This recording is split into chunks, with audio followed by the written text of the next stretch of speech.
Chino Hills City Council meeting for July 14th. Madam City Clerk. All members are present. All right, very nice. With that, we will be led for our Pledge of Allegiance by Gianna and Leo Palmisano, and then we will have the invocation led by Father Elmer from St. Paul the Apostle. So please join me. Gianna, Leo, time to shine.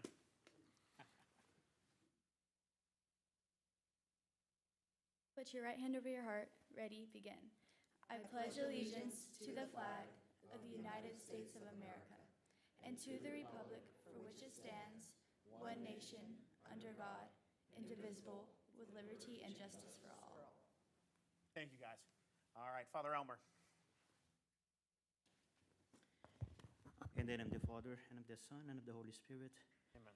God of all goodness, we come together this evening with grateful hearts for the city of Chino Hills and for all who serve it.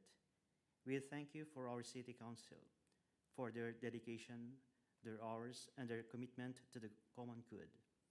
We thank you as well for our city staff, those who plan, maintain, and protect and support the daily life of our community, often behind the scenes, even without recognition. Bless them abundantly for their service. Lord, strengthen the bonds of community among us. Help us to build a city marked by cooperation, respect, and a shared desire to uplift one another. Guide the conversations and decisions so that these may promote unity, understanding, and flourishing of every resident. We ask your protection over our neighborhoods, our schools, our businesses, and our families. Whatsoever our first responders and all who work to keep Chino Hills safe. Grant us peace in our streets, harmony in our homes, and wisdom in our leadership. And may your presence inspire us toward unity, gratitude, and a deep commitment to the well-being of all. Grant this through Christ, our Lord. Amen. Thank you, Father.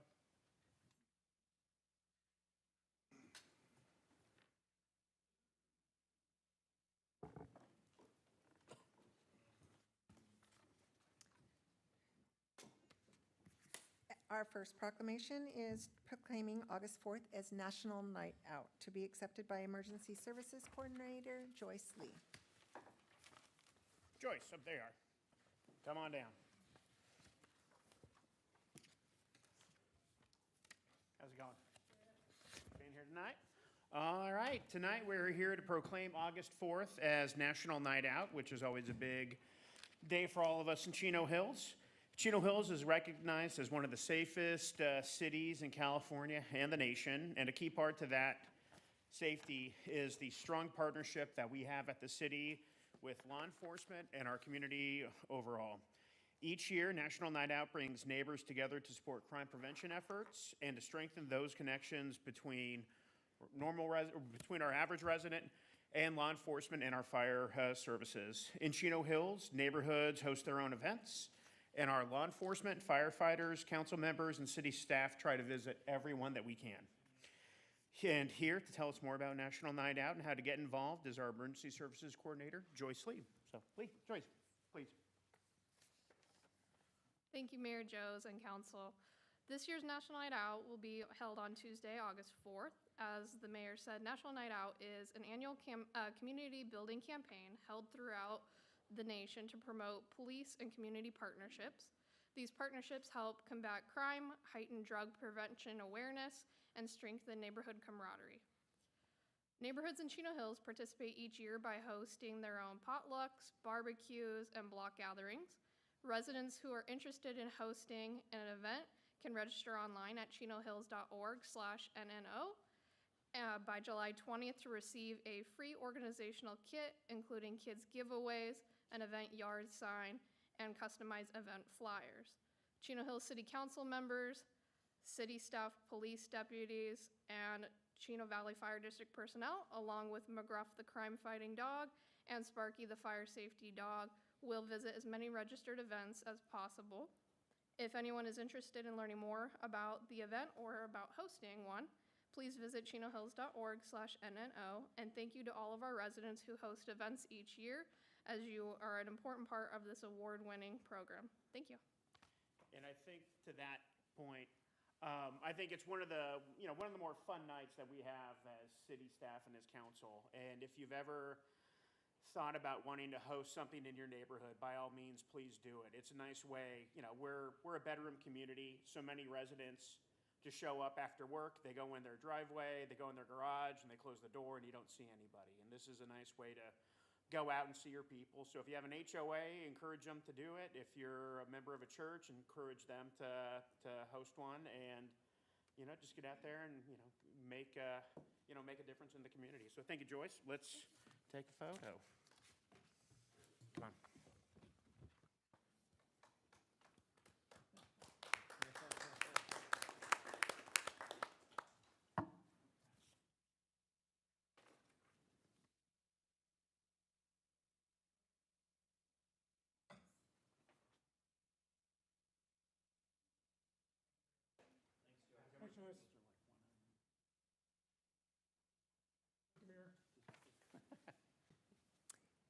Next is our Public Information Officer report. Good evening, Mayor Joes, Council, and members of the public. A few announcements tonight. The 2025 Water Quality Report is now available and provides information to Chino Hills customers about the quality of their drinking water. Residents can view the report online at chinohills.org/CCR. In recreation, Concerts in the Park continues this Wednesday at 7 p.m. with music by Buffett Beach playing a tribute to Jimmy Buffett. Movies in the Park continues this Thursday with the screening of Sing. For a full listing of events, visit chinohills.org/events. And lastly, a new City Hall newsletter was mailed to households last week, providing information on city services, public safety, important dates, and other important information. The newsletter complements the In the Hills Recreation Guide to provide more frequent information to the community from their city in the months between the Recreation Guide. A recent community survey showed that 75% of respondents said they learn about city programs and news through the mailed Recreation Guide and expressed a desire for additional communication through both print and digital channels, especially our residents among the age group of 45 and above. The newsletter is being piloted for 1 year, at which time the city will evaluate resident engagement, feedback, fiscal responsibility, and the newsletter's effectiveness. The online version is available at chinohills.org/newsletter. And that concludes my report, and I'd be happy to answer any questions. Thank you, Nicole. Any questions for our PIO? All right, then with that, we will be going to see if we have any announcement of actions taken in closed session. Mr. City Attorney. There's no reportable action taken in closed session this evening, Mayor. All right, then we'll be moving on to item 6, public comments. At this time, members of the public may address the City Council regarding any item appearing on the agenda under consent, discussion, or council-initiated sections. Those persons wishing to address the City Council in person must complete and submit to the Deputy City Clerk a request to speak card available at the entrance to the City Council chambers. And if you're participating from a remote location, raise your hand in the Zoom application or dial *9. If calling in, public comments will alternate between in-person attendees to Zoom participants. Comments will be limited to a maximum of 3 minutes per speaker. And would you like to read that? At this time, we have 5 speaker cards for in-person speakers. We do not have any Zoom attendees. All right, perfect. Well, then with that, no. Procedurally, this is an unusual request. We have a gentleman in the audience who is 89 years old. He would like to speak on an unagendized item. It is nothing controversial from what he's indicated to me. As a courtesy to him, because of his age and he needs to get home to watch his wife, could we have him brought up? By His all name is- means, we will allow that. So please, Al Is that Mata. Mr. Mata? Mr. Mata, please. Thank you very much. What's the matter, Mata? You don't look 89.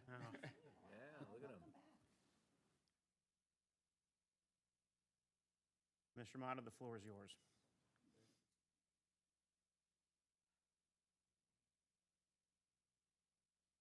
Of several years ago, the statistics said that Chino Hills was increasing in population. Several years ago, there was a vote to make it districts. The original plan was that we were to have everybody vote for a particular councilman or a mayor or whatever. Sadly, when it was passed that we would have 5 districts, that automatically shackled the feet and the hands to put an X on the voting And I find it hard to believe that we are approximately 20,000 residents below 100,000. If you have 1,000, it has to be districts. We're not even close to that. People are moving out, yes. The people moving in are not moving in with a lot of people. I would love to see the districts return so that each resident that is able to vote would have the freedom to choose their councilman and to choose everything that goes with this city. This is a great city. I ran, I lost, it was fair and square. That's how the system works.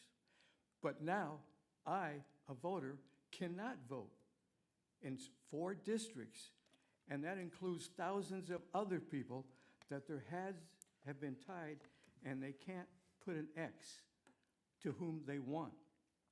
I think in fairness to the people, we should come back to that. If we go over 100,000 residents, yes, by all means, districts, but we are not there. We are not close there. And I thank Art for allowing me to come here. I have to leave in a few minutes. Thank you very much. And yes, my flags are still up on the trail that I created. So thank you very much. God bless you. And most of all, God bless America. God bless you, Al. Thank you, Mr. Mata. Yay. Our next speaker is Kevin Menson. Sir.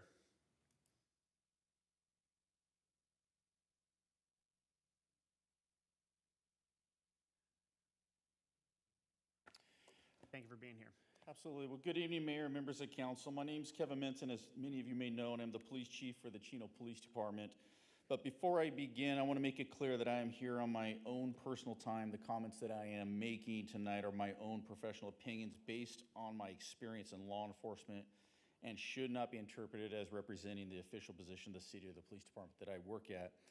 So again, I am not here, and this is regarding the item that's on your agenda regarding the sales tax. And be really clear, I am not here to tell the city of the residents of Chino Hills on how they should vote. Every community must decide what is best for itself. I simply want to share what I personally have seen happen in Chino after our residents chose to invest additional resources into public safety. So today's law enforcement environment is very different than it was just 10 years ago. Communities expect police departments to address retail theft, homelessness, traffic safety, quality of life issues, and crime prevention, not just respond to 911 calls. Meeting those expectations require resources. In Chino, after Measure V passed, the additional funding allowed us to become more proactive instead of simply reacting to certain crimes. One example is retail theft. We created a dedicated retail theft team focused on repeat offenders and organized retail crime. As a result, we've seen a 14% reduction in retail theft, stronger partnerships with our businesses, and a safer shopping environment for our residents. We've also dedicated additional resources to homelessness by balancing compassion with accountability. That has allowed us to spend more time connecting with people with services while also addressing trespassing, illegal dumping, encampments, and other quality of life concerns that affect our neighborhoods and businesses. The City of Chino and the City of Chino Hills have always shared a close relationship. Criminals don't recognize city boundaries, and many public safety challenges are regional. When one community has resources to address crime proactively, the entire Chino Valley benefits. And again, I am not here to advocate how anyone should vote. I'm simply sharing my experience as someone who has seen firsthand what additional investments in public safety have accomplished in Chino. From my perspective, those investments have made our community safer and better positioned for us to meet the expectations of the people we serve. Thank you again for allowing me to speak tonight. Thank you, Chief. Thanks, Chief. Thank you, sir. Our next speaker is Bill Stewart. Mr. Stewart.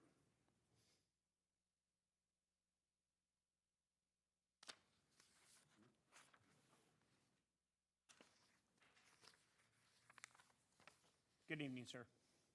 Mr. Mayor and fellow council members, this is the first time I've ever been here. How come? I've only lived in Chino Hills since 1980. long before any of this existed. And when I moved up here, it was, because I thought I liked the rural environment and,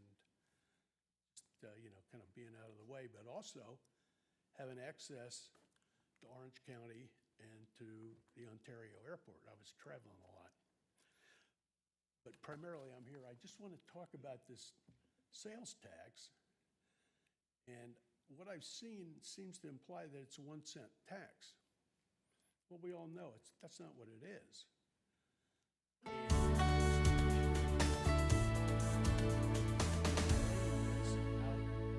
to promote this, it goes out as what it really is, and it's a 13% tax increase on sales tax. So when you go from 7 3/4 to 8 3/4, do the math. Anyway, I'm not sure that we necessarily need all that money. Seems like every time somebody winds up getting an increase in whatever, whether it's personally a pay increase or whether it's, a increase in funds, they wind up getting spent. And I'm not saying we don't need more money. Maybe we don't need 13%.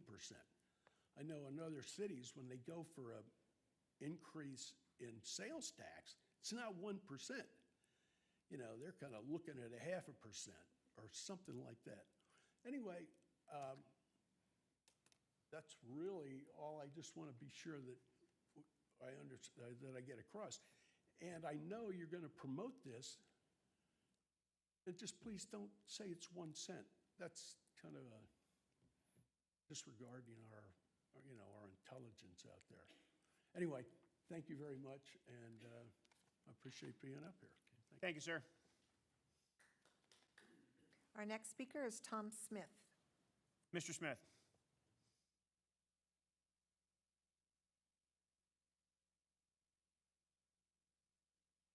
Good evening, Mr. Mayor, members of the council. I actually have some questions regarding the sales tax that perhaps could be addressed during the discussion later this evening. The first one is, what assumptions are being made about additional revenues that would come into the city if we occupied some of the vacant commercial properties that exist throughout the city? And I'm thinking specifically of the previous Tahoe Joe's restaurant, and then some other areas, over by Costco in that center. Secondly, I'd like to understand what percentage of sales tax revenue comes from city residents versus visitors to our city.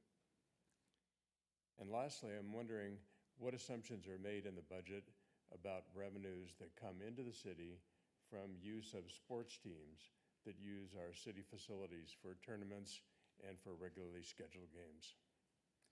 And if those, could be thought of as more of a pay-for-play kind of perspective, it might be that a few additional dollars could come into the city by increasing the fees that we charge to these travel teams that are using our city facilities.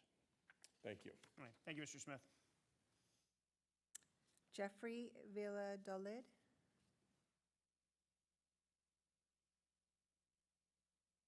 Sir. Good evening, Mayor Jose, council members, city staff. Thank you very much for putting this on the docket. I'm a small business owner. I view every tax very suspiciously, and a tax increase is DEFCON 1. We always have to be aware of the problems of tax increases, but I'm also a husband and a father to a newborn. Safety is, I think, priority 1 in every community, and especially Chino Hills. We prioritize safety. It's why people live here, it's why they stay here, it's why they move here. Anything that jeopardizes that, I think, needs to be confronted with the most practical solution, and this appears to be it. I sympathize greatly with what one of the other speakers said about where tax goes and how it increases and how it affects businesses very much. However, when there's issues of jeopardizing public safety and having to make compromises that jeopardizes it, I think that's when we have to take a step back and fulfill the obligation to have a safe community. Last year, I live in the Glenmead Park area, and my wife and I noticed a problem in the park. We contacted law enforcement. They responded immediately. Our neighbors noticed the same problem, responded immediately. Every time until the problem was resolved, through this leadership and the responsiveness that we have with law enforcement, they took care of the problem. If we do not, I believe, if we do not make sure we are fiscally sound going forward, that we will see what has happened in other cities that doesn't prioritize public safety. And that's my biggest concern. So I encourage the council to place this on the ballot. And I encourage all residents of Chino Hills to seriously consider that this is the solution to keep public safety priority one. Thank you all very much. I'll yield the balance of my time unless there's any comment, but thank you all. Thank you, sir. Our next speaker is Jim Gallagher. Mr. Gallagher. Let me get to the mic first, right? Greetings, Mayor, City Council, staff, fellow residents. I too support you putting the sales tax initiative on the ballot. I believe, I've mentioned this in past meetings, you've done everything over the past decade or so to keep our costs down. I see this city as fiscally sound management. It always has been that way. There's been a few boondoggles here and there that you've had to deal with, but nonetheless, you've done everything you can, I know, to keep our costs efficient. One of the things that Chief Menson mentioned was that he went around and visited all of our groups. He visited the Chamber of Commerce along with the city manager, and you were doing the same thing. They proposed at every group what they were going to do, what they wanted to do, and then they said we're putting it on the ballot, and I thought that was the fair way to involve the residents. There's a feeling out there by the anti-tax group that you're imposing this on people, and you really aren't. This is democracy. People are getting a chance to actually have a say at the ballot, and I think that's fair. And I strongly advocate for that, and I thank you for consideration. So, Thank you, Mr. Gallagher. Mayor, we do have one attendee on Zoom. I'm not sure if they are wishing to speak. Would you like me to ask them? Okay. This is new for all of us, so we'll see how it goes. Yes, by all means. I see Anila is on the Zoom application. If you'd like to speak on a agendized item, either on the consent discussion or council initiated sections, please raise your hand in the Zoom app. If you're attending by phone, that would be *9. Otherwise, you would use the raise hand feature. I do not see any raised hands. All right. See, technology is supposed to make life easier. Look how it goes. All right. Then with that, we will be closing our public comment section of tonight's City Council meeting. Conflicts of interest or Levine Act announcements. Would anybody like to make any declarations? None. All right. Seeing and hearing none, we'll be moving on to the consent calendar. We have items 7 through 16. Would any of my colleagues like to pull any of those items for a separate vote? Mr. Vice Mayor. Yes, I have 3. All right. 10, 13, and 16. 10, 13, and 16. Would anybody else like to pull any items? No. All right. Councilmember Moran would like to pull item 10. 10 for information, please. 10 for information. So with that, can I get a motion and a second for the remaining items? So moved. We have a motion by Vice Mayor Marquez. We have a second by Councilmember Rogers. With that, lock in your vote.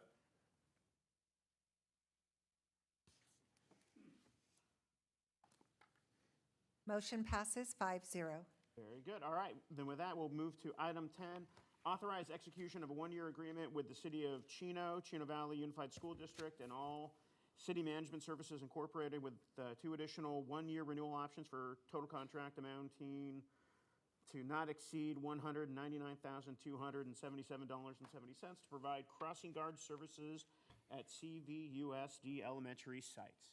So I'm not sure which staff would be fielding questions. Yeah, I'll take it if you have a question. All right. I'll defer to Susan if I I don't just know have an the answer. editorial. Councilmember I don't Moran. need staff. I just have an editorial comment. All right. So, Go ahead, Ray. Just real fast, I think it's money well spent. I try to go by the elementary schools myself, just to make sure it's safe. I do have an issue with Lytle, even though we have crossing guards there. And up the street, we have a video speed board that tells the speed. If we can coordinate that closer to schools to help with the crossing guards, because sometimes the traffic is going way too fast, especially by Lytle. We have spoken to the district, but we can reach out. We'll talk to Public Works staff about maybe relocating that board. But we did talk to the district about safety and crossing guards at that site. You were concerned about them before, so we have spoken to them. But they do a good job, so thank you. All right, thank you, sir. Councilmember Moran. No, I just pulled it because when we've been talking a lot about budgets the last couple months, a lot of residents don't realize that city monies fund a lot of school district stuff, like our school resource officers. It's not what this is, but our crossing guards, and it's not cheap. It is money well spent, but I think there's a lot of perception that that's something that would be a cost that's on the burden of the school district entirely, and indeed it is not. So we do fund it. Those are things that go into the budget. Those are costs that we have, and it's not on here, but if you look at the staff report for this, you know, their contract went up about 3.5% to 4%. So contracts are going up, things that we do. So sometimes it's not a matter of us finding new things to spend our money on. It's the contracts that are in place that need to stay in place. So I support it. It goes up, the costs go up. So that's the only reason I pulled it, to clarify that. All right. Mr. Mayor, may I ask a follow-up question on that? No, sir. Do we happen to know in the city of Chino whether or not the city of Chino pays for its crossing guards, or is it covered some other way? I believe for crossing guards, and I don't want to call on the chief, but I believe for crossing guards that they do have a similar arrangement. They pay 50% of the crossing guards. Yeah, they pay 50% for the schools in their city. And that's the same thing we do. We pay 50% of the crossing guard cost for schools in Chino Hills. They do the same in Chino, as he's nodding to me, so I know that's correct. And if I could, Art, because I did nerd out and read that whole report. So the district pays 33%, and then what's left is split between Chino and Chino Hills. And it is very fair because we have less elementary schools in Chino Hills, so we pay a little bit less. And then they pay their fair share. So with crossing guards, spot on, right? All right. Just All wanted to right, clarify very that. good. Well, and yeah, just to reiterate, I know we all get frustrated having had 2 kids recently in elementary school and now moving on to the high school and the junior high. School will be coming back soon. Everybody pay attention. I know we all get frustrated because I don't know how they planned where they put schools in this city. They're all in horrible places when it comes to traffic, but we all need to make sure we pay attention. And, this is certainly an investment in safety and quality of life. So with that, I'm going to make a motion to approve item 10. Second. We have a second by Vice Mayor Marquez. Please lock in your votes. Motion passes 5-0. Perfect, thank you. All right, then with that, we're going to be moving on to item 13. Approve jurisdiction master agreement with San Bernardino County Transportation Authority for Measure I 2010 to 2040 Valley Major Street Program Arterial Subprogram to provide continued access to Measure I arterial funding and streamlined reimbursements. Vice Mayor Marquez. Thank you, Mr. Mayor. Real fast, I know this goes until from 2010 to 2040. So my question was, why are we doing this now? And the reason I found out through SBCTA is a lot of projects are bonded for 15 years to be repaid. So we're getting right at the point now where they're going to be doing projects in the future. And to make sure they get repaid, we need to extend this. So I just wanted to explain that to the community. And that is a 0.5-cent sales tax. All right, so with that, I'll take that as a motion to approve item 13. Second by Councilmember Rogers. Please lock in your votes. 1 second, there you go.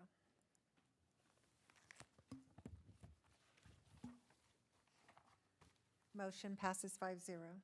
All right, item 16, appropriate $196,100 from Landscape and Lighting 1H, the Oaks/Los Ranchos Fund, and $403,100 from the General Fund for increased expenditures and associated subsidies for fiscal year 2025 through 2026.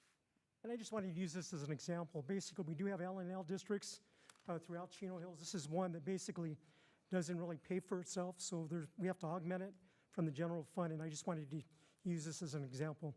This will cost us about over $400,000 to supplement the L&L, and I just wanted the public to realize that. And with that, I'd like to make a motion to approve. Understood. We have a motion by Vice Mayor Marquez. Do we have a second? I'll second. A second by Councilmember Moran. Please lock in your votes.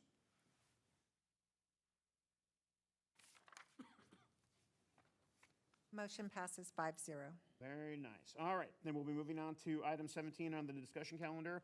Adopt a resolution approving a license agreement with Lennar Homes, approving consent letter with SoCal Edison, and approving the form of floating easement / non-disturbance agreement to be granted to Southern California Edison, and approve a resolution for design and plans for the construction of an off-site detention basin and realignment access road to be constructed on city-owned property south of Via Borba Development.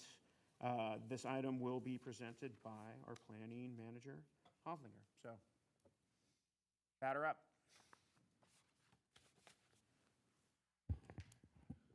Good evening, Mayor, members of the council. I'm going to give you a brief presentation regarding the Villa Borba project and specifically the offsite basin. So the packet that you have in front of you is with the license agreement, SCE consent letter, floating easement, non-disturbance agreement, and the access road easement realignment. So quick project overview, the Villa Borba project. It's a master planned community that's located south of Pine Avenue, west of 71 Freeway, and it kind of encompasses both sides of Butterfield Ranch Road. It includes a total of 351 single-family units, 220 multifamily units, 5-acre public park, private open space, and off-site basin. In the exhibit right there, to kind of give you an idea on where the off-site basin is, it's just south of tract 16413, just adjacent to Butterfield Ranch Road, within the city-owned open space. So currently, the project has constructed a total of 332 single-family homes and the 5-acre park, which has been open for a couple years now. And then most of the open space is all preserved. A lot of it is maintained by HOA. Some of it's going to be maintained by a conservation agency. So the last two pieces of the community is tract 16413, which is 19 single-family units. 16414, which is 220 multifamily units. The 220 multifamily units are kind of the top right corner of the project, and then the offsite basin. Yeah, quick question, just because the remaining parcel that's on the other side of the 71, what'll be there? Is it just gonna be left as is? No, that's actually, they're working with City of Chino and also Army Corps. That's part of the basin. For the flood. Catch basin, that's, Okay. yeah, because it's going under the freeway and on the other side. Gotcha. So, yeah, so they're working with another jurisdiction. Cool, thank you. So one thing I do want to point out is for this project that the city does currently have a legal hold because of the off-site improvements. They cannot move forward with any of the tract developments until this off-site basin is complete. So specific to the off-site basin, in order to be able to build out the community, the current basin, which is much smaller than what will be constructed, is going to be required to be improved and enlarged in order to be able to have the capacity for off-site stormwater. They will be installing paved access to the basin, as well as realigning the road easement. So there's kind of two roads you see on that exhibit.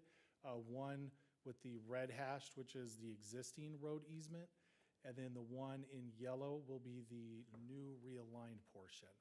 This is to kind of create a more logical turning radius for vehicles, any equipment that needs to get down there for maintenance. And just so the public's aware, what is a detention basin? Detention basin is essentially, it's where all of your off-site water, all of the storm water and everything goes down, and then it goes into one area, and it could either clean the water and then go into the storm drain system, or it sits there to be able to kind of flow capacity through of what the infrastructure can handle. All right. Thank you.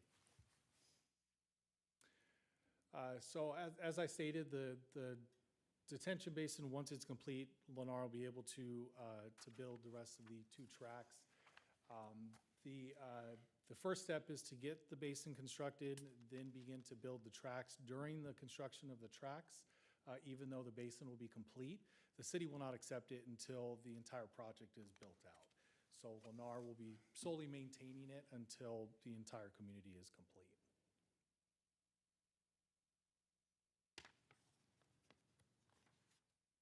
So before they can do anything on there, they do need, pursuant to condition of approval 86 and 99, license agreement with the city, recordation of the realigned access road easement, which not only serves the basin, but I'm actually going to go back to this exhibit, but also serves SCE and property owners to the south as well that utilize that access road easement. One thing I do want to point out in this exhibit, kind of spanning from north to south, those kind of three lines right there is a 60-foot SC easement that goes right through the basin. That is one of the purposes of getting the SCE consent letter because the work will be happening within their easement. That easement is for their utility lines. They do have a pole to the north of the basin and to the south of the basin. Now, with the basin being constructed and needing operating in perpetuity because of stormwater runoff, SCE and the city worked on another location just adjacent to the basin to provide a floating easement and non-disturbance area for SCE to have the ability at some point in the future to relocate or expand their facility, whatever they might need. They don't have any plans right now, but if it were needed in 10, 15, 20 years from now, they'll have the ability to relocate that without disturbing or deconstructing any part of that basin. And then the last piece of the puzzle to this is also approval of the design of the offsite basin. The basin has been reviewed by Engineering and Public Works and meets all of city standards and regulations and requirements. Then a quick note on the basin maintenance. I believe it was earlier this year, the city council, or possibly late last year, city council did vote to increase the community facilities district levy. That way, when the city does accept that city facility for the basin, that there will be proper funding for annual maintenance. The project was analyzed under the addendum for the amended project back in 2021, so no further CEQA analysis was required. And staff recommends that the City Council adopt the two resolutions regarding the Villa Borba offsite basin. So I'll be happy to answer any more questions. That concludes my presentation. We do have a representative from Lennar if you have any questions specific to timing or anything like that. They have about 3 of their 4 agency permits. They should be getting their last one any day now, and hoping construction of the basin probably within the next month or so. All right, thank you very much, sir. Any questions from Vice Mayor Marquez? Real quick, once this is built, we're going to take it over. We're responsible for it. As far as maintenance, how does that work? Do we pay for that, or is that part of an L&L? What is? It's going to be funded by the Community Facilities District. So with the funds that we get from the Community Facilities District, will help fund for the maintenance of that. So there was a cost estimate done by Lennar on the potential cost for it, and then those funds will be utilized for the maintenance. So on the CFD, basically, that's for the original cost of the project, but once that's paid off, who's responsible for the maintenance on the CFD? As far as, Krista, does that CFD work? The CFD is a maintenance CFD, so it will continue? The assessment So will it's not help for a cover certain the amount of cost of years? maintenance. Okay, Yes. perfect. Thank you. All right, any other further questions? That's good. Seeing and hearing none, I'll take a motion on the item in a second. I'll move the item. We have a motion by Councilmember Rogers, and I'll make the second. It'll be nice to finally see this thing moving forward. No. Yeah, for sure. Motion passes 5-0. All right, very nice. Thank you, sir. Okay, with that, we're moving on to item 18.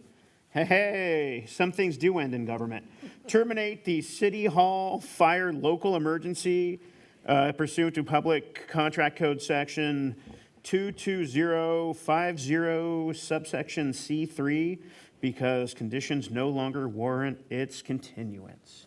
Good evening, Mayor and City So Council. the emergency's done? That's right. Today is the day you probably thought would never Hallelujah. happen because it just seemed to continue forever. Item 20 is the termination of the emergency related to the June 2025 City Hall fire. And with that, that's the end of my report. It's a great All report. right. With that, I'll take that's a motion by Vice Mayor Marquez, and I'll second it. Please lock in your votes.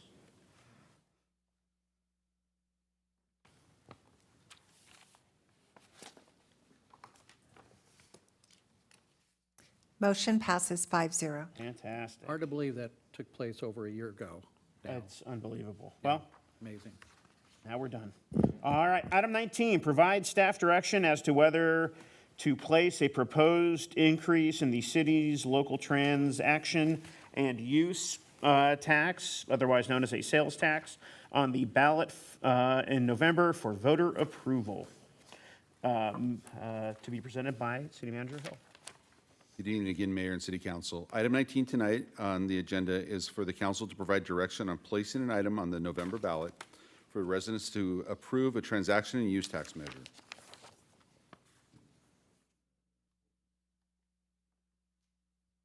As previously noted, our residents consistently rank public safety, wildfire preparedness, infrastructure maintenance among the city's highest priorities, and this measure would provide critical funding to continue to meet those needs. A quick glance at our 26-27 budget, as you've seen before, with revenues estimated at $59.2 million and expenditures at $63.5, resulting in a $4.3 million budgeted deficit for next fiscal year, or for the current fiscal year, 26-27.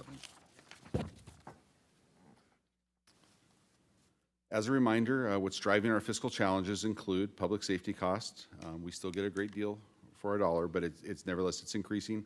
Wildfire prevention costs, street sweeping costs, risk management insurance cost, and then overall, just generally the rising costs and aging infrastructure and facilities that we have in the city. And as a reminder that some of these costs are directly attributable to the 80% of the city now being in a high or very high wildfire zone. This is a line graph to visually show our 5-year budget forecast with expenditures continuing to outpace revenues and exhausting reserves by 2030-31. As we've discussed at prior council meetings, staff has evaluated several options with most of them requiring voter approval, and with the local transaction and use tax generating the greatest revenue, and approximately 60+% of the revenue would likely be generated by paid by residents outside or by individuals outside of the city.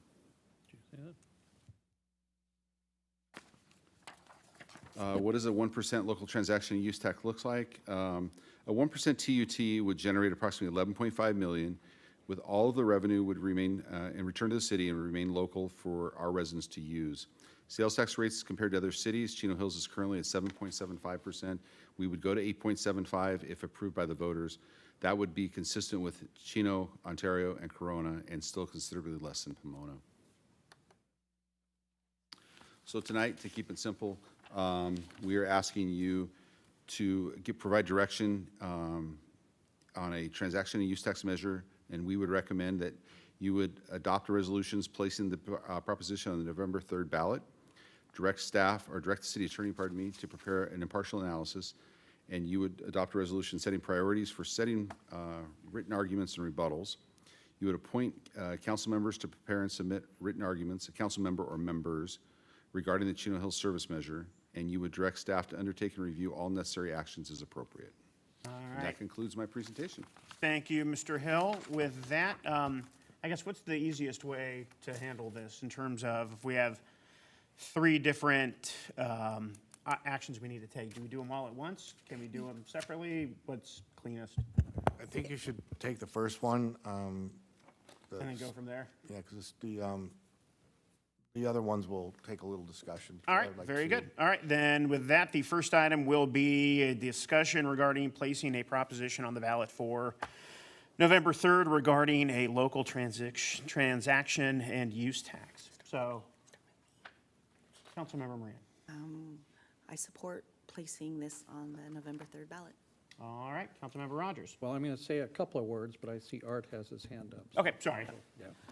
Councilmember Bennett. I think this is the time that, this is going to be the last time we're going to be discussing this matter. If it goes forward, we will not be able to discuss this in city council meetings until after the election, see what happens. There is a lot of misinformation that is out there in the press and emails, questions where people are confused as to the real impact of this, the real necessity of this. If anyone has been to the 2 meetings, public meetings at McCoy and 1 meeting before the 55 Plus Club, we've explained in detail the slides that we just summarized. It really is simple for people to understand. Right now, we have a reserve that over the last several years has been dwindling. We were at one point up around $60 million. We continue to find ourselves just like the general public and the general state of government nation or statewide and nationwide, that expenses are exceeding revenues. We started realizing this issue over a couple years ago, and we said we've got to find another alternate source of revenue that can replace the dwindling reserves, which are supposed to be our rainy day funds, and what can do that. We went through, and as detailed on this slide, we determined all of the things that potentially could bring additional revenues. I want to focus on one only because it keeps coming up and people just don't get it. Property tax. You'd think with all of the value of property that we have in this state, since especially built in this city since the incorporation back in 12/1 of 91, you'd think, man, we've just got valuable property. The problem is that we do not benefit from the original allocation of Proposition 13 when it passed on June 8th, 1978. We did not exist then. So when they determined what the allocation would be going forward, there was no way that we were considered. And we are one of 9 cities within the San Bernardino County out of 24. We are one of about 57 cities statewide that don't benefit from the Prop 13 allocation that came up. So right now we get 4 cents on every property tax dollar. It is absolutely ridiculous. We have tried repeatedly. I've been on an ad hoc committee with the city manager's office, meeting with the county assessor's office and the supervisor's office. And the problem with Prop 13 changes is it's in the state constitution. And if you think a sales tax ballot would be an issue, try and run through a property tax issue that would correct Prop 13. There's more movement out there to eliminate Prop 13, which would be devastating to all of us. But to try and get it changed legislatively, it's not going to happen. I've checked with the president of the Howard Jarvis Taxpayers Association. We've checked again with the county, and it boils down to this. If somebody in the county, if the county were to give us more money because we're at 4%, it'd be coming from somebody else within the county. So it's like rob Peter to pay Paul, right? So property tax, which would be the next largest property or contributor to our revenues, is just not going to be able to change. So we're looking at the sales tax. It's important for everybody to realize people wanting to throw out percentages of 12.9% increase or whatever. Let's break that down. We are at 7.75% right now. 6% of that 7.75% goes to the state. 0.75% goes to San Bernardino County, and 1% goes to the city of Chino Hills. What we're proposing would be to add 1% of that, make it 8.75%. 6 would still go to the state, 0.75 would go to the county, we would get 2%. It would basically double what we're getting right now. We're getting about 10.4, 10.7% right now. You know the businesses that are located within Chino Hills. You know the big sales tax generators. Would it surprise you, there was a question asked, who's paying most of that? We sit on the borderline of LA County. There are 2 major producers of sales tax, or collectors of sales tax in our city, and you can figure out who they are. We have done an analysis and determined that 65 to 70% of the sales taxes collected by those two businesses are paid by somebody outside the city. So what's the best kind of tax that there is? One that somebody else pays. So if any of our residents right now are going to Sam's, to Walmart, to Ross, to Target, you're already paying the 8.75%, and it's all going to Chino, and we get no benefit of it. So it's just a matter of who do you want to pay the tax to. You're not, there's certain things that applies to, and I'm not going to go through that list, but you know what you pay sales tax on. Are you really going to quit shopping those other areas and hope that Chino Hills can get by with, you know, the 1 cent cheaper? No, it's not going to happen. So I want people to understand, we have turned this thing inside out to determine what is the best alternate revenue source that there is. And sales tax is the absolute best and only real alternate revenue source that will help keep our city afloat. So what I'm presenting to you is that remember, we are only voting to put it on the ballot. The result and the responsibility and the people that will get it passed or not passed are our residents.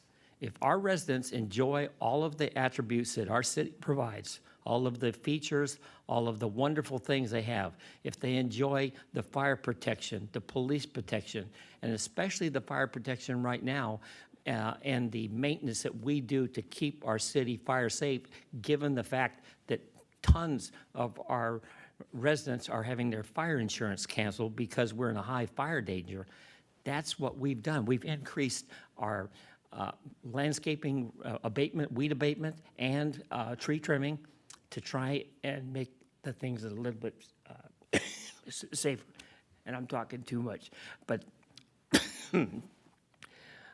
we're all passionate about this. This city council loves this city. We want to continue to do what is right for you and continue to make this city the great city it is and continue its fiscal stability. And this is the only way to do it. I'm asking you, this is the last time I can ask you, if you really care about this city, vote yes on this proposition if we put it on.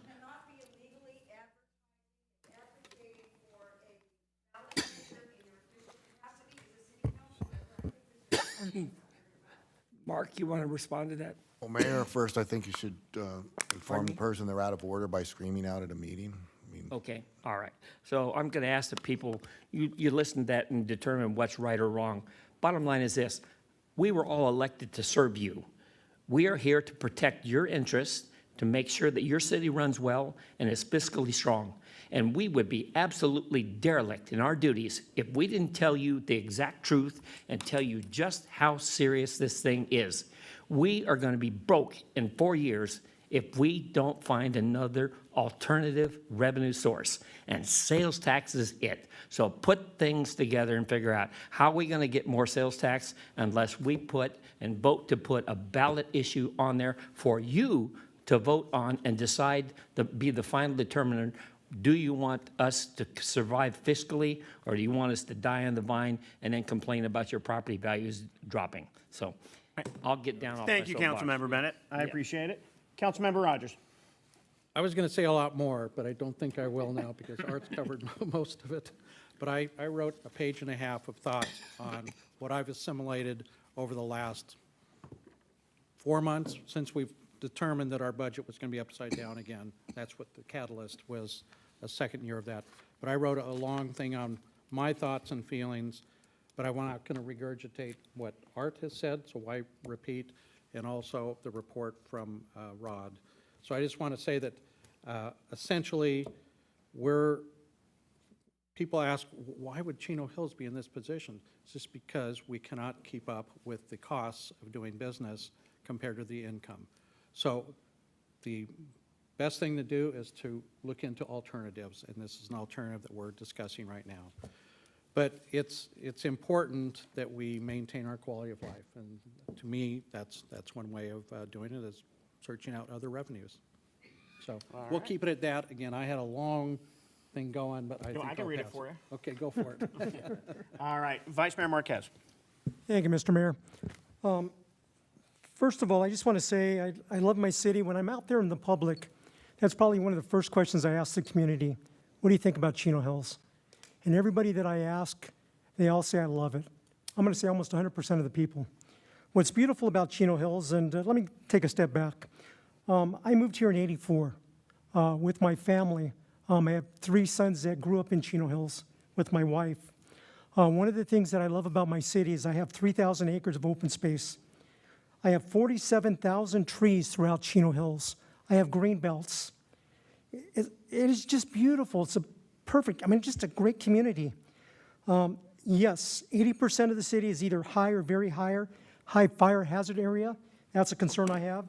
My background being a retired fireman, it's important. I've tasked the city manager and also the council doing a little bit more to make sure we can manage wildfires a little bit better as far as weed abatement. Parks, we have over 40 parks. In the size of city that we have, it's amazing. We have over 40 parks throughout the city. We have over 40 miles of trails throughout our community.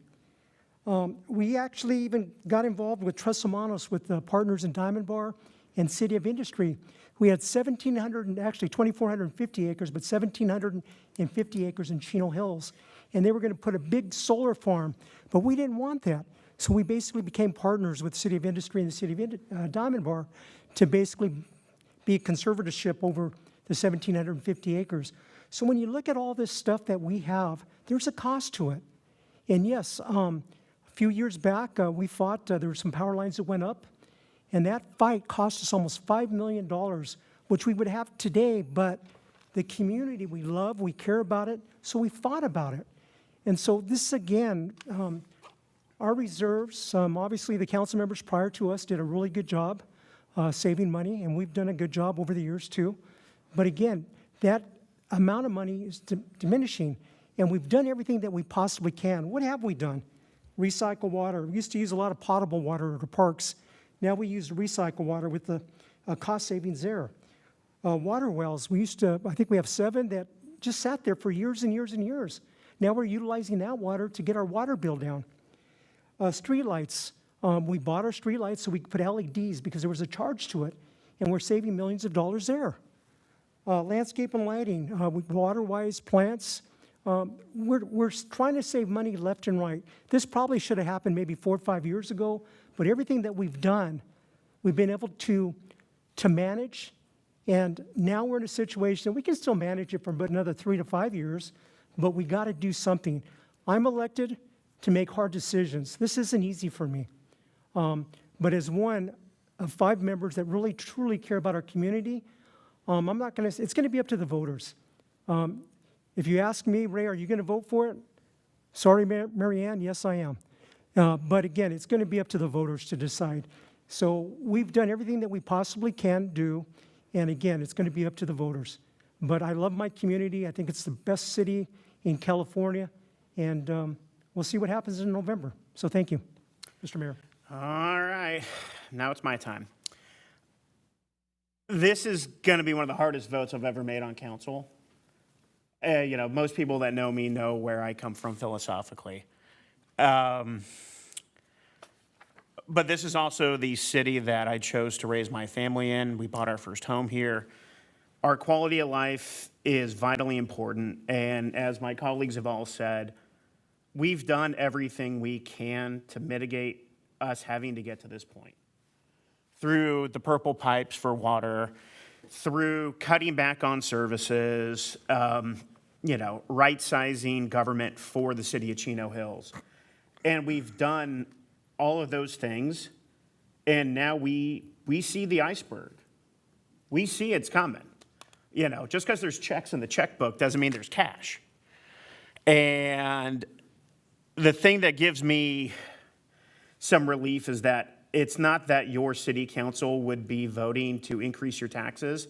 We do not have the ability to do that. We're putting it to the residents, to the voters, to see if they see things the same way we do, if they see that quality of life and public safety and the wonderful city that everybody has invested their mortgage payments and their rent and their, their livelihoods here. Is that what they want to maintain, or don't you? And it'll be up to you, the voters. So I'm gonna, reluctantly, I'm gonna be a yes. I think we have to trust the residents. And if the residents give us a clear no, then it's a clear no. If they say we don't want to increase sales tax, that's fine. But it's up to the residents, and if we need to make cuts, then we will make cuts. And that's, it is what it is. I think Jim said, we're a democracy. This is the way it's gonna have to be. So with that, I'm gonna make a motion to approve putting this on the November ballot, and if I can get a second. I'll second. We have a second by Vice Mayor Marquez. Oops. Don't you dare vote no. I did hit no. Exactly. Motion passes 5-0. All right, then with that, we will need to appoint council members to prepare and submit written arguments regarding the city of Chino Hill services measure. I would like to appoint Council Member Moran to be one of those members. I'm in. Wait, I have a question. And to clarify, No. and to clarify, what you need to do is you need to authorize, I mean, if you want to appoint, some or I'm just all of reading your what's on the members. board. Yeah, I understand. You're also going to be authorizing all of you to sign it, so, which is as important. So between the group, you can decide, who's going to write it, and you can even decide that now. But Do we need you're to really- make you're the really gonna appointment now, then, or authorize- how does that You're going to work? authorize all of you to sign it, so. Okay, I have a question. So we're all going to sign it, Mark. Whose name appears on the ballot statement? Why can't all 5 council members appear on the ballot statement? It can. Okay. I mean, but it's up to you to sign. I'm saying you're authorizing all of yourselves to sign. So giving this. everybody the authority if they want to be on it. Right. But then, so the preparing and submitting the written arguments. It's up to you guys. I mean, however you want to divvy up that work after you leave here, then. All right. Do we need to make it You're formal? assigning or me can to we buy just- the Yeah, you need a birthday vote gift. as far as authorizing yourselves Okay. to sign this. You're going to be the Okay, ones. yeah, I'm going to make a motion that all 5 of us are authorized to sign it if we feel like it. Do I have a second? Second. All right, motion and a second. Do we need to actually vote, or is it? Yeah. All right.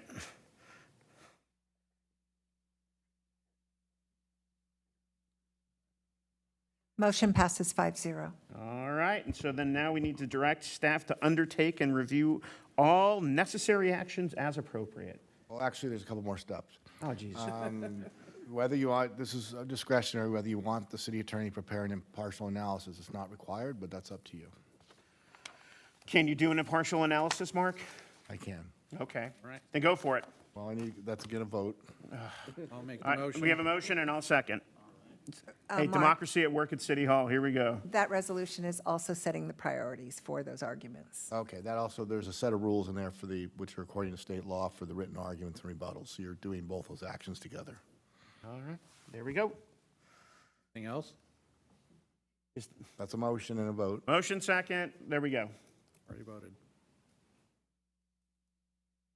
Motion passes 5-0. And then, Mark, just so we're all on the same page when it comes down to it, now that we have voted to put said measure on the ballot in November, we are not allowed to advocate from up here. We are not allowed to do it in our official capacity. Or how does that work? I just want to make sure. Just so they're clear, I'm not going to respond when people scream from the audience, but I'll, as far as tonight, it's completely appropriate for you to express your opinions on the ballot measure and how you feel about it. You're allowed to actually pass resolutions on state ballot measures. You can take one meeting and say whether you support something or not, but you can't have ongoing support for things from the dais. You're right. Now tonight, after you've taken this vote, and it's going to be placed on the ballot, you can no longer have discussions about this at council meetings. This won't be allowed by the public either. This is now going to be outside of public facility here.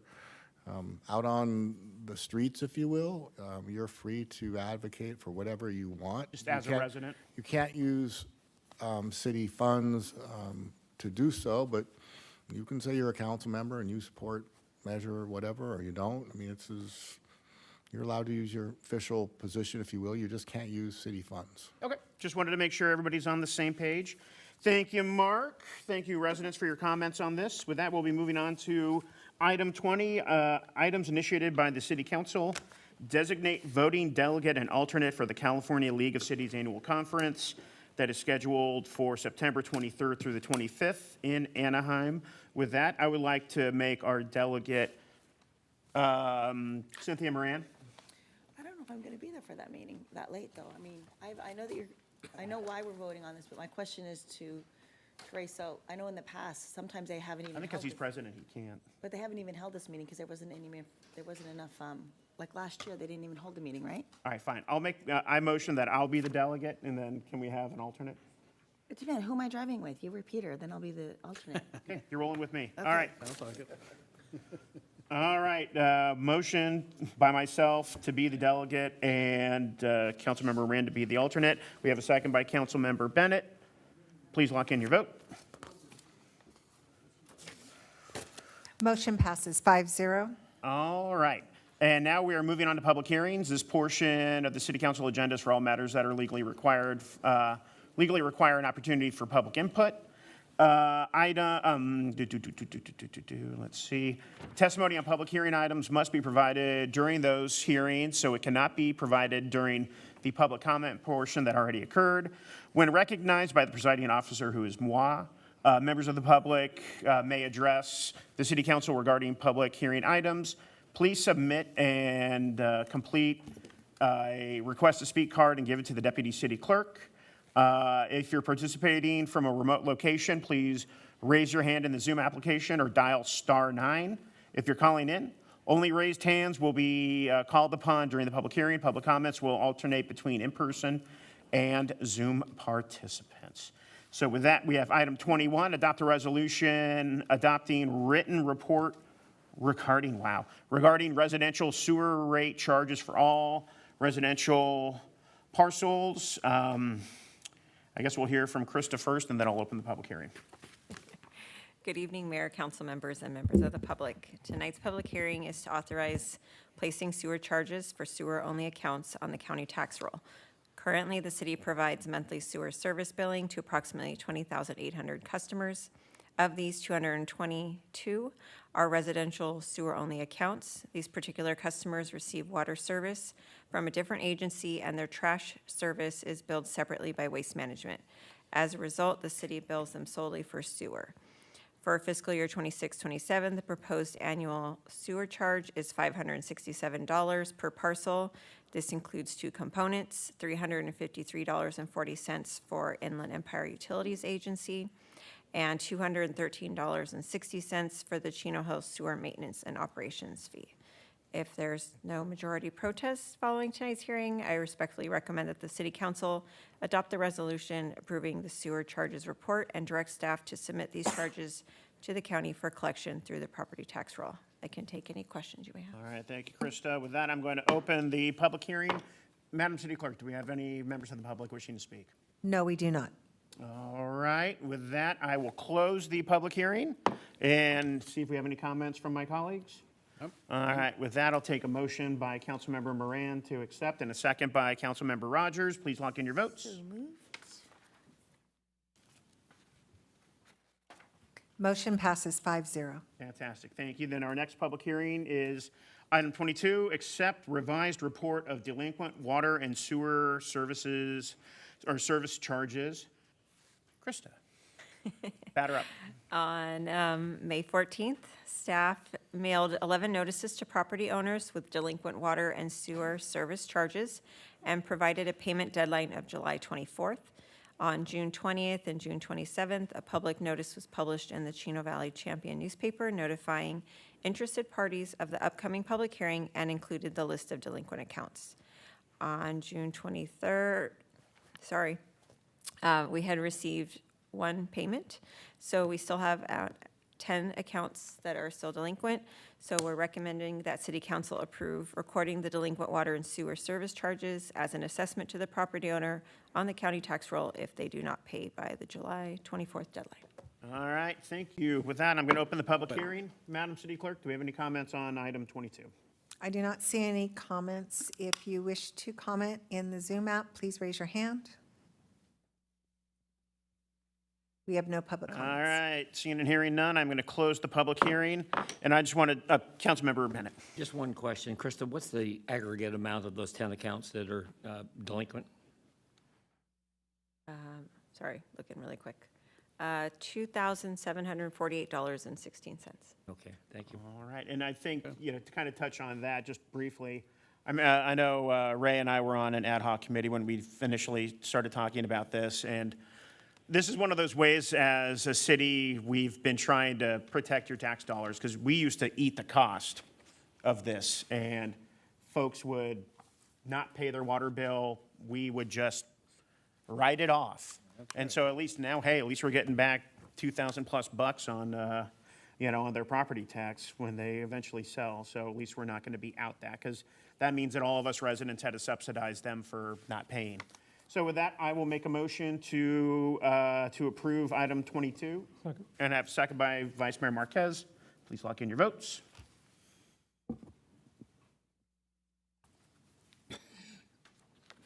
Motion passes 5-0. Thank you, ma'am. All right, with that, we're moving on to public comments for non-agendized items. Public comments at this time, members of the public may address the city council regarding any items within the subject matter jurisdiction of the city council that do not appear on the agenda.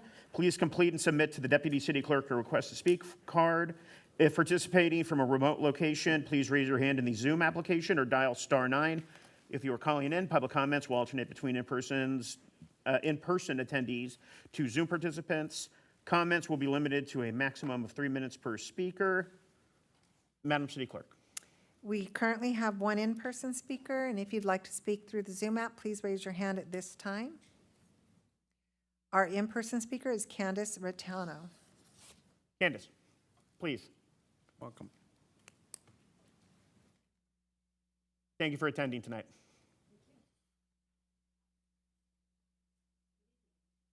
Council members and mayor. My name is Candace Furtado. Oh, you might put this down. Can you There we hear me go. now? Okay. My name is Candace Furtado. I've been in my current home 15 years in there, and I live off of Pine. I live up on top of the hill, and at the bottom of the hill on Slate is a preserve. In that preserve, the coyote population have proliferated just unbelievably. And it's disconcerting at night when you hear all of the sounds and everything that's going on, but more importantly, I'm more concerned about the safety issue. My husband happened to see, we have a lot of little Asian grandparents in our neighborhood, and they walk with their toddlers. And one of the men was walking, and the toddler was down 3 houses down, and he's walking this way, and the toddler's by himself. And my husband went and got him and got the toddler and said, hold on to him. We're seeing coyotes in midday, walking down the street, walking down the trails. And my concern is not only are a lot of animals being killed, but in addition to that, how many children are in danger, little toddlers. Because my husband saw, it's been about a couple months ago, a woman screaming. It was 6 o'clock in the morning. My husband had taken out her little Yorkie, and this one was screaming, had her dog by a leash, running with her hands like you're supposed to do, and the coyote's running right after her. And she just happened to be 2 doors from her house and got in before, and my husband was too far away to even do anything about it. And my husband's 87, so he's not exactly I mean, he's he's able to walk and stuff like that, but he couldn't have helped her very much. So it concerns me. So I have a solution. I was a former principal, and I never come to a situation like this without some kind of solution. And I don't know whether this will work or not, but I think it's something that the city should look into to see what we can do. Obviously, we can't catch and release all these coyotes on their own. But if we could catch them, and you could make some kind of coalition with a veterinary school, where the veterinary students could now I can't think of the word, neuter some of the population, I think that might cut down on it a little bit. So that's all I have to say, because I'm at that. But anyway, it's something that we should look into, because I think what's going to happen, if a child gets hurt, we're going to be sued terribly, and I don't want any child to be hurt at all. I think we agree with you. Thank you, ma'am. If you left your contact information on your card, we'll make sure to have city staff get in contact with you and see what we can hopefully do to Okay, help out. thank you very much. Thank you, ma'am. All right. That is the final speaker. Okay, thank you very much, ma'am. With that, we will be moving on to our safety updates. Chief Alt. Yes, good evening, everyone. I actually just wanted to keep my comments brief this evening and make a comment regarding 4th of July. Thank you so much for the city for hosting so many wonderful professional events. We did have some reports of some fireworks use within the canyon over that weekend. And while I think everyone knows that any type of firework is illegal in the city of Chino Hills, I just want to remind everyone that use of a firework, just to speak plainly, in the canyon especially, is just a terrible idea.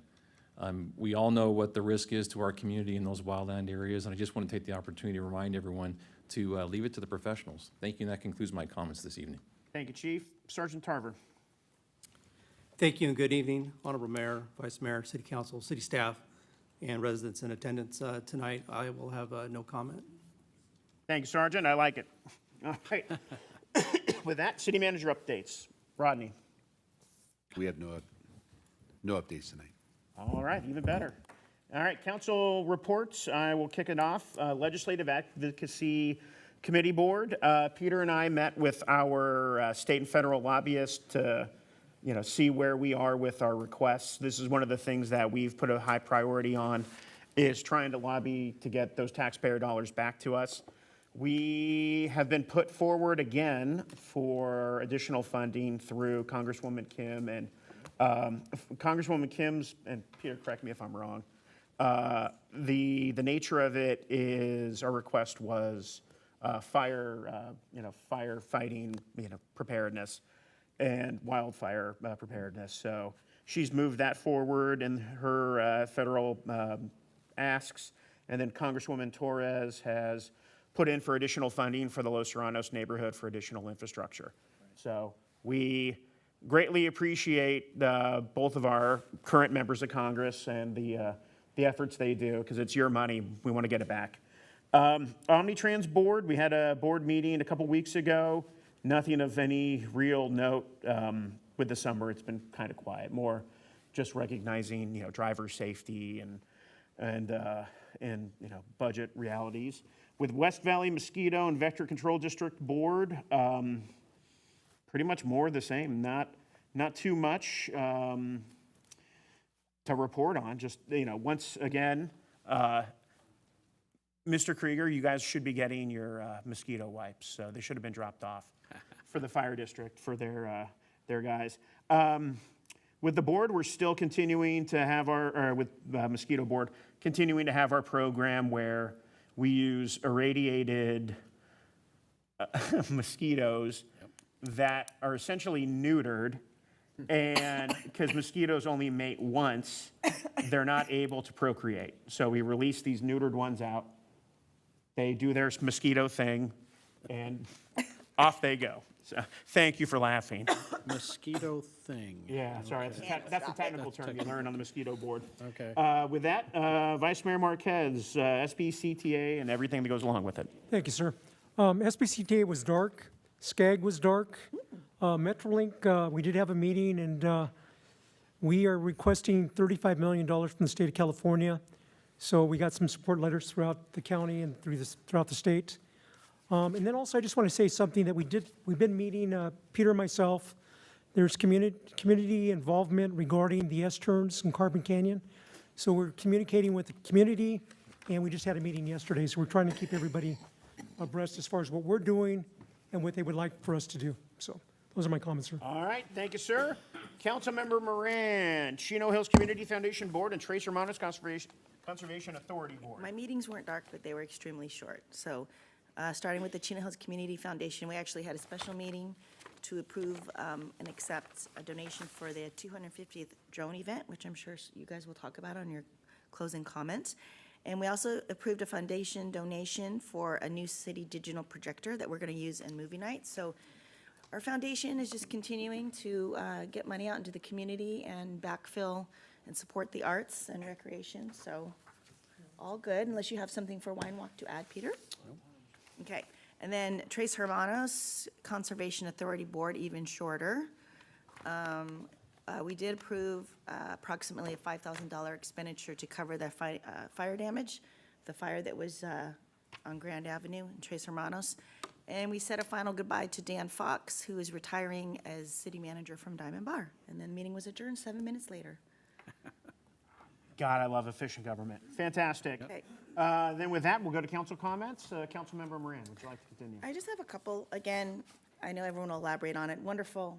Jonathan, your staff, kudos to all, Rod, everyone that came together for our independence celebration. I know it takes many departments, so it was just our best yet. And concerts in the park, I don't know what it is, but I'm getting more feedback this year of how great, I mean.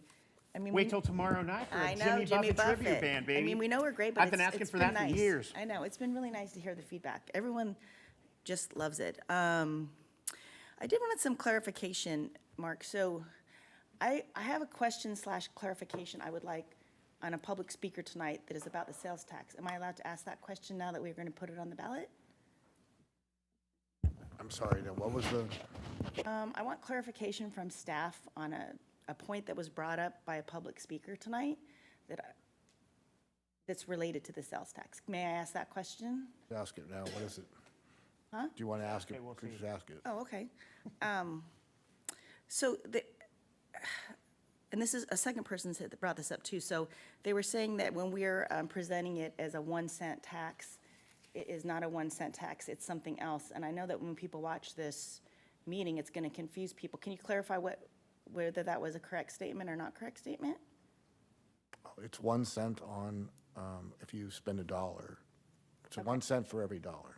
Okay, so clarification. But going from 7 3/4 to 8 3/4 is a 13% increase. I think that's. I don't know if that's correct or not, I'd have to use my calculator. It's a 1%. It's adding 1% to the sales tax, which is 1 cent on every dollar. I've never heard anybody refer to that when I've watched the other sales tax measures in other cities. I've never heard it referred to that way. It's always, we're going to bring it from 7.75 to 8.75, and it's a 1 cent. Okay, just for clarification, dollar. what is gonna, are you filming me? No, it is 13%, just so you know. Okay. The difference. But when I spend $1 as a consumer, it's gonna cost me an extra penny. Yeah. Like when you gave the example of buying a Happy Meal or things like that. Okay. 7.5% is 12.9% Gotcha. Okay. higher than Gotcha. 7.75. Thank you. I'm liberal arts major here, so thank you. But I would like to say, just related to this agenda item, that I share all your sentiments. I didn't have much to say earlier, but I share your sentiments, and I'm glad we can move forward. And that's all I have. Councilmember Rogers. Well, thank you, Mr. Mayor. A couple things. One, I also am looking forward to talking about this throughout the next few months, which would be our effort to add a penny to the sales tax effort for Chino Hills. With that set aside, a couple things. Brian and I had an opportunity to attend a ribbon cutting this past weekend, Stretch Zone? Yeah. It sounds right. Right near to Turner's Outdoorsman, right in that area. And we wish them luck, and they had a great turnout, and they're very enthusiastic for services to be provided, which is stretching you. It's not a PT per se, it's stretching specific. So looking forward to seeing their success in town. And then you just reminded me, do have something to talk about for having to do with Wine Walk. So Wine Walk tickets, which people are always asking about, they go on sale soon, July 21st, which is a Tuesday morning at 8 a.m. And both the VIP and the traditional Wine Walk tickets will be on sale at that point. The last couple of years, we've sold more than 1,400 tickets, so we essentially sell out. And you can buy those tickets at chinohillswinewalk.com or chinohillsfoundation.com. And again, we raise great money, and it all goes back to the community in different forms. Perfect. And that's all I have. Thank you, Councilmember Rogers. Councilmember Bennett. Whoops. Keeps going off and on. There we go. I just wanted to thank the BAPS organization and Hindu temple here in town. They invited us to the July 4th dedication of Independence Plaza. And they now have a flagpole up there with the American flag, the California flag, and a POW/MIA flag. So very nice ceremony and wonderful dedication to the people, well, to our soldiers and to our nation. So appreciate them allowing us to be involved in that. I also would like to remind everybody, kids are out of school, so watch your speed everywhere you're in town, especially in residential areas. And keep the family of the person that was killed in the fireworks accident in Chino in your prayers. It was a sad, sad situation where here we are, you know, there's nothing safe and sane about those crazy fireworks. And there's been, I think everybody knows of somebody that's been injured with those things. So there we go. And it looks like they may be rethinking whether or not they have legalized fireworks going forward.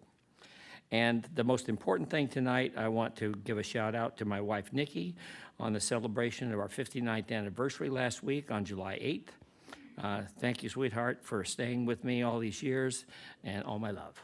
And that ends my comments tonight. She's a saint. Vice Mayor Marquez. Thank you, Mr. Mayor. You know what, we have businesses that are in the city, and there's one, it's where the old Sanders used to be, and I can't think of the name, by the car wash and by Bravo Burger. They just put a whole lot of money into it. It looks really nice.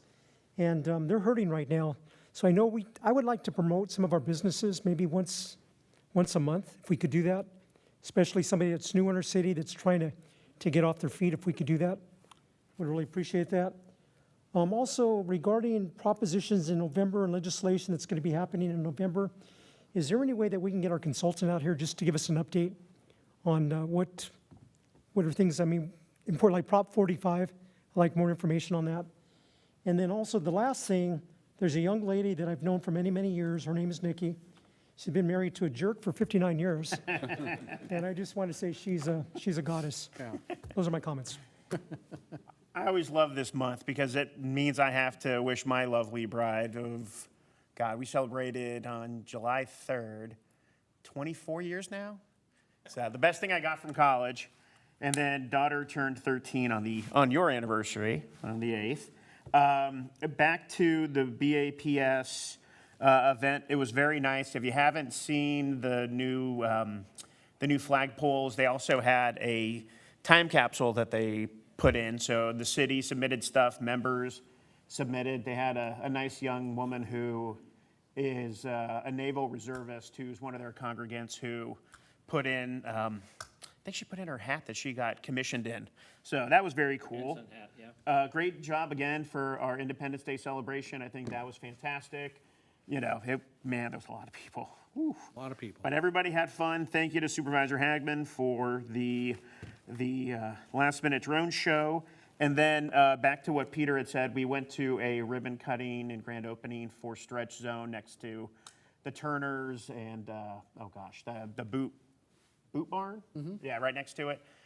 Guillermo, young guy who is the franchisee, is a Marine Corps veteran, good guy, lives in Fontana, said he did his market research and chose to open it here in Chino Hills. So go give him business. I know we have a lot of athletes that are out there and need some stretching and whatnot. So, thank you to him for investing in our city. And with that, we will be adjourning with deep gratitude, respect, and appreciation for the brave individuals who have served and are serving in the armed forces. Their selfless contributions protect us all. May we as a community continue to support and honor them. And with that, have a good evening. Thank you.